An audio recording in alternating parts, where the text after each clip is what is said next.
Thousands demonstrate in Vienna against the Austrian government's plan to ban the full face veil in public and prohibit women working as police officers.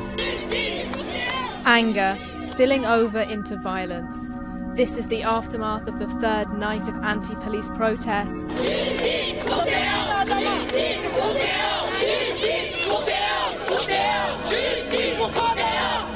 Images of burning cars on the streets of Aulnay-sous-Bois were posted on Twitter by a local journalist.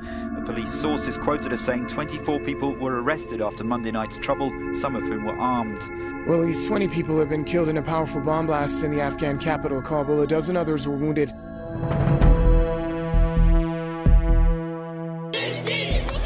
Anger spilling over into violence.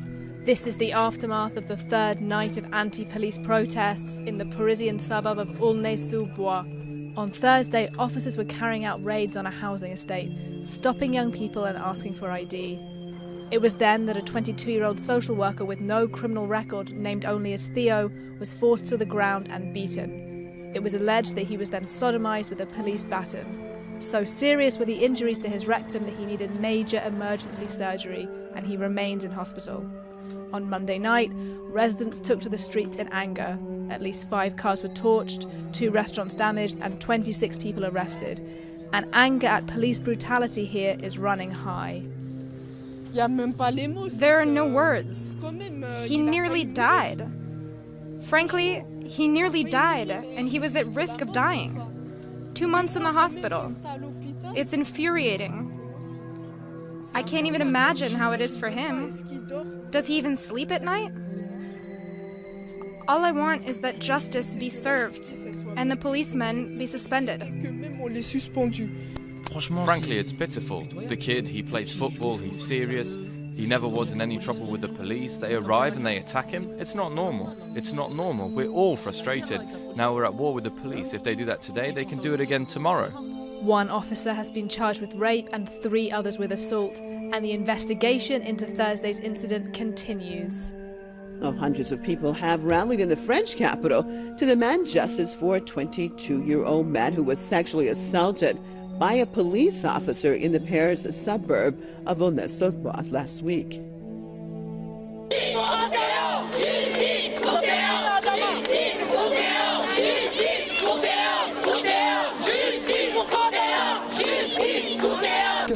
What are we looking for here? To provoke a spark? There is not enough of gunpowder in those neighborhoods. Unemployment, insecurity, high rents, no perspectives for future. You do this to a young man, that can only explode. 1 officer was charged with rape and another 3 with assault. Now, police claim it was an identity check. The victim's lawyer says his client was hospitalized after an operation. The victim, who has only been identified as Theo, was severely injured after allegedly being raped with a police baton on Thursday. The Interior Ministry has already suspended the 4 policemen over the incident. Aulnay-sous-Bois is one of the worst-hit suburbs during the 2005 riots that sparked after 2 teenagers were electrocuted while hiding in an electricity substation in a police chase. Anger over the alleged rape by police of a young man in a Paris suburb has erupted into violence for a 3rd successive night. Images of burning cars on the streets of Aulnay-sous-Bois were posted on Twitter by a local journalist. A police source is quoted as saying 24 people were arrested after Monday night's trouble, some of whom were armed. 4 officers have been suspended and charged with excessive violence after the strong-armed arrest last Thursday of a 22-year-old man. 1 is accused of using his baton to rape him. Shortly before these pictures were taken, he's seen sprawled on the ground as the officers manhandle him. The man, whose name is Theo, is still in hospital with serious injuries to his rectum. He also claims he was beaten and racially abused. His treatment prompted several hundred local people to protest on Monday near his home. The man's older sister appealed for calm. The officers deny the charges against them. Thousands demonstrate in Vienna against the Austrian government's plan to ban the full face veil in public and prohibit women working as police officers, judges, magistrates and public prosecutors from wearing headscarves. I come to the protest today because of my daughter. She's a little baby of 6 months, and I want her to have the same rights as anyone else in this country. If this law will get into action, she may not be allowed to work as at law, for example, or at the police or at some part of public service, and I don't think this is a good direction for the Austrian women and Austrian people. Protesters gathered outside the Foreign Ministry building, accusing the Foreign Minister of treading in the footsteps of US President Donald Trump. I'm from the States, I'm from America, and there's a lot going on there, and I can't stand up there. So, we have obviously this big ban that's happening in the States. So, I want to stand with the Austrians here, the sisters here, to stand up for the same cause. The government says the ban is part of a, quote, integration project. Protesters argue excluding Muslim women goes against the concept of integration. We are against the exclusion of Muslim women in the workplace, and we are here to protest against sexism. We are here to stand for women's rights, for self-determination, for self-decision. Hijab is my choice, and we want to stand here to show that we decide for us and not others, and we want to show that we will not accept exclusion. Organisers say the march today is not just about the headscarf ban, it's about discrimination, about minority and human rights. I'm Homa Lezgi for Press TV in Vienna. Confusion in Romania over the government's plans on corruption. First, the Justice Minister spoke of presenting a new alternative bill after the withdrawal of a decree that caused outrage. But then his own ministry appeared to contradict him, saying there were no such plans. The Social Democrat-led government has called for an end to what it called this tense state amid ongoing mass protests. The decree, now rescinded, would have protected dozens of politicians from prosecution by decriminalising lesser corruption offences. One analyst sees parallels with other nations. There are many attempts in many countries to try to exclude high-level officials, mainly politicians, from criminal responsibility. And here we have the beautiful case of Mr. Berlusconi in Italy, where he tried with all the legal means at his disposal to introduce immunities for people like him. And I think it's a constant struggle between those that want corruption to be sanctioned and those that want to get rid of corruption accusations. Romania's government, which only won election in December, has been stung by the protests which continued on Sunday even after the controversial bill was withdrawn.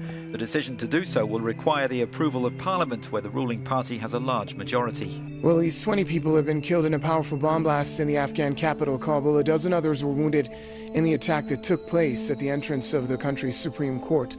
A spokesman for the Afghan Interior Ministry said a man on foot detonated his explosives when they were leaving the building. No group has yet claimed responsibility for the bombing, but authorities usually blame similar attacks on Taliban militants or Daesh terrorists in Afghanistan.